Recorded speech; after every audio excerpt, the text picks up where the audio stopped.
Well, hello and welcome back to this week's video here on the Restless Saga Workshop channel. And this week I'm going to be telling you why I love my Land Rover.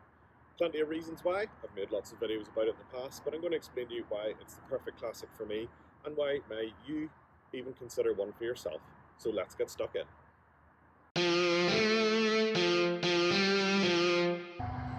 Right folks, how long have you got? I could talk all night about this, but I'm going to keep it short and tell you just why I love my Land Rover. First of all, this Land Rover has been in my family from the day and hour it was built. My grandfather bought it from new in 1976. Land Rover was built in late 1975 and it was delivered to the farm in County Down. It was used extensively. My mum learned to drive in it, my cousins have driven it as well, and then unfortunately I think part of it went on fire and it was pushed into a hedge before I rescued it. So one family ownership from new. It does happen, it's not uncommon, but it particularly invests me in this particular vehicle. I love the fact that I can trace its history, and then around when I finished my A-levels, which was my last big exams in school, I was allowed to get stuck into restoring this Land Rover. And I spent 2 years, 2 months, 2 weeks and 2 days putting everything into this vehicle. In between my part-time job and my university degree, I restored the Land Rover nut and bolt from the ground up because it was a mess. The bulkhead was a rusty mess. There's other videos on the channel that'll show you that. It was a Fred Flintstone car with holes in the bulkhead. You could see the road through. This wing here had been completely crumpled for when it had been pushed into a tree. The door tops were either missing or completely rusted out. Thankfully the chassis had been replaced with a galvanized one many years before I took it on, so that was the saving grace. I think if the chassis had been gone, for me it wouldn't have been economical to repair, so that's why I got stuck into it. So it's got a lot of personal history for me, and a lot of my blood, sweat and tears. I broke my toe restoring this. I'm not sure how many times I cut myself and I don't know what else, but I particularly love this Land Rover. I've also taken it apart since at least once to repaint it and various other bits and pieces. I've rebuilt the axles a second time. I've had the gearbox apart, as you saw in a recent video, and I've made modifications to it. Period modifications, admittedly. So it has the ferry freewheeling hubs. It has the ferry capstan winch, which was completely restored by myself in a previous video. And it also has the ferry overdrive, which technically isn't in there at the minute because it's in bits and bobs in a box after exploding, but that's going to be serialized in a rebuild here on the channel. So again, I've really made this Land Rover my own. Why do I love Land Rovers in general? Well, just look at it. If you have an archetypal vehicle bashing through the Sahara Desert or the jungles of the Amazon, other than a Toyota Land Cruiser, but we're not going to talk about that, it is the Land Rover. And typically it is a Land Rover like this, maybe a Series 2 or Series 1, but it's always sort of this typical boxy shape which carried over to the Defender. Just look at that winch, does that not scream adventure to you? Fully working, of course. It's driven off the crankshaft through this rod here onto the engine, and that can pull 2 tons on a straight pull. It's absolutely brilliant. I've made videos of it here on the channel pulling out trees, so plenty to watch on that. Why else do I love this Land Rover? It's really noisy and it appeals to my inner child. Under here, and I'll open the bonnet now, here lives the mighty 2.25 litre diesel engine. It is extremely noisy, it is not very powerful, but it is super easy to work on. There's basically nothing on it to go wrong as long as it's well maintained. There's a mechanical fuel injection pump. As long as your timing's set, it never needs adjusted. As long as you service it, simple oil, which is quite cheap to buy, keep the water in, there's nothing else to go wrong. As long as your battery's charged, this beast will start in all weathers. Absolutely love it. I've had to do very little to this. In fact, this engine has never been opened from new, and it's got 45,000 miles since 1976, which I think is particularly special. For a novice mechanic like me, this was a great bonus to restoring a vehicle like this. Once I got the engine running and it wasn't a mess or making any horrible noises, I just left it as was. And that was, what, 15 years ago, and I haven't touched it since, so I'm absolutely delighted with that, and you can be too. Some of these came with petrol engines, most specifically the Series 3.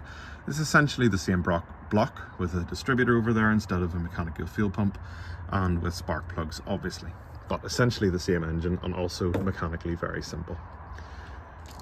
I love that because, again, sense of adventure. If I wanted to set off on a long journey, I know I can depend on this engine. It won't be particularly fast. It does drink fuel. I think I average about 22 miles to the gallon, even with the overdrive and the freewheeling hubs, which were advertised as fuel economy, improving comfort accessories. But 22 miles to the gallon is your lot. But that's fine. It's a classic vehicle. I'm not going to the Nürburgring or doing Le Mans. It is what it is. It's a Land Rover and it's just built for adventure. And I think that sense of adventure is really what appeals to me. At one point I made videos on this channel about converting this into a camper. That was before I repainted it and before I got children and realised that that just wasn't going to be a work. But a short wheelbase Land Rover is probably not the most practical idea for a camper, but it can be done. You can fit, I'm told, someone sleeping on a board, or you can get a roof tent, or you know what, just do what I do and take your tent in the back because there's plenty of space. Let's open it up here and you can have a look. Child seat, as I said, it appeals to me, my inner child. I have two small boys and a daughter, and they fit in here just fine. Plenty of space in the back. I have that seat folded up. That was a later addition. I'm going to put another one over here, but loads of room for garden rubbish or storage, or if you want your camping gear to go on that long awaited trip you've always wanted to do. For instance, I live in Northern Ireland. It's a short ferry journey to Scotland. I'd love to do the North Coast 500 one day. I'd still be within the UK, so not that far from home. And yeah, I'd probably have breakdown cover because it's a Land Rover, but also because it was built in 1976, which wasn't yesterday. So loads of reason for adventure there. What else appeals to me about this? It's so easy to work on. Close this. Door doesn't shut. Very Land Rover feature. As I said, the engine has had nothing done, essentially. Whenever I service this vehicle, there's a fuel filter and an oil filter. That's your lot for the filters. And then it's essentially oils. So you have oils in the axle and the swivels, both ends, rear axle, gearbox, transfer box, and then engine oil. Steering grease, and there's oil in the front steering box in there. But that's about it. Parts for this are essentially pretty cheap. I also maintain a Morris Minor for my dad. I've made videos on that before in the channel as well. And those are both pretty cheap classics to restore in terms of parts. If you're looking for something a bit more niche or smaller production values here in the UK, you're going to start really paying for parts. And that gets a bit boring if you're trying to do a full restoration as you would in this. I think these are particularly good starter classics, and I'm going to make a separate video on that, and I think you'll enjoy that as well, explaining why I think these are particularly good starter classics. They're just brilliant. They're so easy to work on, and it's what I started on. So if I can do it, I'm not a mechanic. My day job is very different to restoring vehicles. If I can do it, then anybody can do it too. It's just the character. What other vehicle has completely slab sides and with dents makes it look cooler? It even has runs in the paint, and that's absolutely fine. I painted this myself in my garage at home with a paintbrush. That's right, I made a video about the whole thing. You'll find that on the channel as well. I've just made plenty of videos about this Land Rover, so there's loads you can find out about it. I'm hoping I'm getting across here just how much and why I really enjoy this vehicle.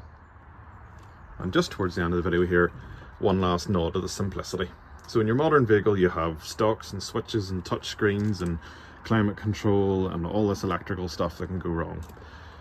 If there's a nuclear bomb goes off near me, an electromagnetic pulse, this Land Rover is still going to work. There's not a computer chip in it, and as long as I have electric in the battery, it's going to go. There is one stock which has the horn and the indicators, nothing else. There's one switch to put the lights and instruments on, headlamps, window washers, and wipers and squirters, and your fan, nothing else. Warning lights, yeah, we all love those in our modern vehicles. Fuel level, pretty important. Tells you that your engine's cold when you start it, tells you your high beam's on, and tells you their oil pressure's low, nothing else. Some cool dials that are completely analog. Who else loves an analog dial? So your water temperature, hot or cold, never overheats this Land Rover. These were essentially very overcooled so that they would work in hot climates as well. So in the UK, I think you'd be doing really well to overheat a Land Rover. You never see mention of it on any of the Facebook groups or forums or anything like that. So if you've overheated a Land Rover, let me know in the comment because I'll be impressed. I suspect you're running it without a radiator. Slightly unusual option here, which is a voltmeter, but also very cool to let you know that your battery's charging, and fuel. Switches up here for your lights up here for your indicators, and one last little detail is a plug. So you can plug in an inspection lamp for when you inevitably break down in your British Leyland built Land Rover. Have you got enough gear sticks? So we have 1, 2, 3 and 4. This one is obviously your main gear stick. There are 4 forward gears and 1 reverse. This is the overdrive, which is essentially a 5th gear, or a splitter gear between 3rd and 4th if you're handy with it. This is your 4-wheel drive knob, yellow, which can be engaged whenever you're moving. And this is your high and low range, which you have to be stopped for unless you put it into low range, and it'll automatically be in 4-wheel drive. And this beast here is the handbrake, which acts upon the transmission. Essentially very, very simple. 3 pedals, your standard accelerator, brake and clutch, and that's it. The heater's a bit, could be a bit better, but what more do you want? It's a classic car. Maybe you do want to go and do Nürburgring or the Goodwood Revival, but go and buy your E-Type Jag or your continuation D-Type. This is the one for me. Thanks very much for watching this video here on the Rest of Saga Workshop. You can find me over on Facebook and Instagram. Give me a like down below and fire me a comment. If you agree with me, that's fine. If you don't, also fine. I reply to them all as long as you're polite and constructive. Find me across the other channels for different content. I produce a video every week and a short every week here on YouTube. Thanks for helping me grow the channel. It helps me make extra good videos just like this one. And there's plenty of other stuff going on. There's a steam engine, how-tos, product tool reviews, lots to happen here on the channel. So, see you again next week. Cheerio.